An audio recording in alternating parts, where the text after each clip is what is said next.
Packers, who are just about to begin practice. Antonio Brown is with the team. His level of participation in practice remains a bit up in the air. We'll take you out back to California in just a few minutes as we continue our camp pass with the Oakland Raiders. Right now, though, our preseason power rankings have been released. Here are some notable teams. The Patriots, who you remember, the Super Bowl champions. Even with the loss of several key names, they still reached the conference title game in each of the last 8 seasons. At number 3, they're number 1, by the way. Number 3, the Saints, the highest-ranked NFC team. And according to the FBI, they have the second-best chance to win the Super Bowl, trailing only the Chiefs. Rounding out the top 10, Baker, Odell, and the Browns. They haven't had a winning season since 2007. Haven't made a playoff appearance since 2002. More on the Browns in just a minute. We move on down the list. We got the Ravens at 17, the lowest of any playoff team last season.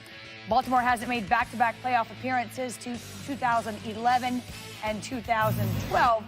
And then finishing the list, the Miami Dolphins come in at number 32. They have a new head coach, Brian Flores, and they are projected to win under 6 games this season. All right, now, about the Browns. We touched on this just a bit earlier, but we go back to what Baker Mayfield said. He said in an article that it blew his mind that the Giants took Daniel Jones, referencing, or insinuating anyway, that it was about his losing record. Now, this is what happens. Now, Baker has this to say today. This is not what I said. Just so we're clear, I also said I was surprised I got drafted number 1.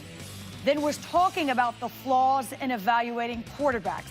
Reporters and media will do anything to come up with a clickbait story, headlines, he means. Heard nothing but good things and wish nothing but the best for Daniel Jones. Okay, look, we don't know. We weren't there. Maybe he was taken out of context. I'm not sure. But if we were looking for headlines and discussion, then that's what the reporter got. If you're going to comment on Daniel Jones, again, to use your phrase, Marcus, if you're going to speak of another man, and you're going to say that pick blows my mind, I don't care what else you say, that is going to wind up in a headline, especially in New York. And if you don't say that about another quarterback, no matter what the context is, put it in there. then it doesn't turn out that way. So it rings hollow. It just does. Well, I think we've seen Baker Mayfield throughout his career, in this very short career, say some things that we thought were questionable and that we wondered why he would speak on certain topics that don't really involve him and that don't put him in the most positive lights. But what he said here, he should stand behind. He should say, you know what, this is what I said. Even if I didn't mean it this way, it came out of my mouth, and I have to do better going forward. But bottom line is he has to win, Marcus, if you're going to continue to talk very much like Jalen. He is going to win. He is going to win. He's a great player. Well, and so we've seen, though, great players eventually get to be themselves, and we stop worrying about it, right? Because to say a guy like Greg Popovich, who's the greatest basketball coach in the NBA, right? Bill Belichick, the greatest football coach of all times. These are guys who could be downright disrespectful, downright rude, and we forgive it and we let it go because they win. Baker Mayfield has to win, and we'll forget he said any of these things.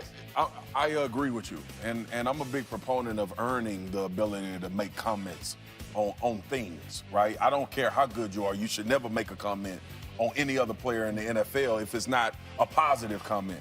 But all of these things that's happening and transpiring with Baker, like, we have to use your profile. All we can do is use your profile. All we can do is go back to the timeline of you saying things through the lineage of who Baker Mayfield is and assume that these are the type of comments that you're making. I mean, first of all, I ain't the smartest tool in the box. I don't even understand what the hell that tweet was.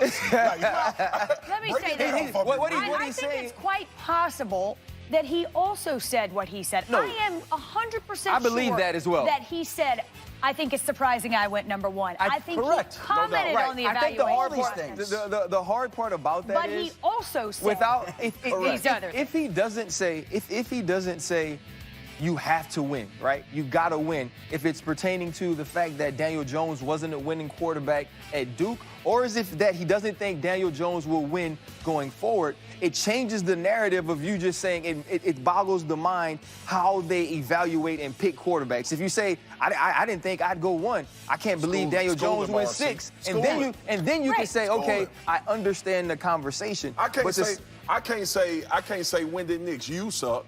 and then say, well, I might too. suck, too. So that's okay. I still suck. I'm just saying about you. What? Guess what I heard? I heard I suck. Right. Okay, listen. Very good. So y'all are all Freddie- terrible together. Freddie, Not for real. wait, no, I got you. All right. Freddie Kitchens didn't hear that, okay, or at least he doesn't care because, of course, now this is all happening in real time because people are saying, oh, no, here we go. This is what Freddie Kitchens said when he was asked about Baker's comments. We don't care if Baker Mayfield's comments to GQ, about Daniel Jones puts a bullseye on Mayfield. You know, he's probably telling the truth, too. Look, I mean, Baker's going to be Baker. But this guy, it's early in the process. He has a bullseye because of the way he conducts himself, Yeah, because of the way he behaves when he's on the field. And what we can say about him is with all of these things, and no matter about how you feel about Baker Mayfield, the person, he steps up when the lights come on and he plays ball. Now, he has to understand the scrutiny that he will be under now because of his words, because of his attitude, because of some of the things that I don't agree with that he has said. It's different. It's different. Right? You'll be critiqued differently, and he has to be able to accept that as well. I'll never forget this. Baker Mayfield playing for Oklahoma, and when Georgia beat them in the college football playoff, the first player that Baker Mayfield ran across from Georgia sideline, you know what he said? You need to humble yourself. Mm-hmm.